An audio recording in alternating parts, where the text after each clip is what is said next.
सेवा सदन lifeline super speciality hospital, जागतिक दर्जाच्या सुविधा आता तुमच्या खिशाला परवडतील अशा। सांगली मिरज रोड, मिरज। मिरजेत 12वीला शिकत असलेल्या तरुणीने गळफास घेऊन आत्महत्या केली आहे।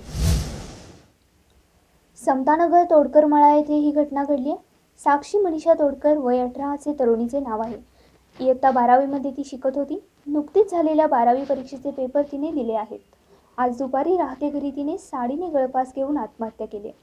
पेपर अवघड गेल्याने तिने गळफास घेऊन आत्महत्या केल्याचा प्राथमिक अंदाज व्यक्त केला जातोय। या प्रकरणाची मिरज गांधी चौकी पोलिसात नोंद झाली आहे। आत्महत्या करण्याचे नेमके कारण समजू शकले नाही। या प्रकरणी पोलीस अधिक तपास करीत आहेत। आंतरराष्ट्रीय ख्यातीचे डॉक्टर BS भोसले यांचं आशा होमिओपॅथिक क्लिनिक, आजाराच्या मुळाशी पोहोचणारी आधुनिक उपचार पद्धत। निराश होताय कशासाठी? होमिओपॅथी आहे सर्वांसाठी। बँक ऑफ इंडिया जवळ शिवाजी रोड, मिरज।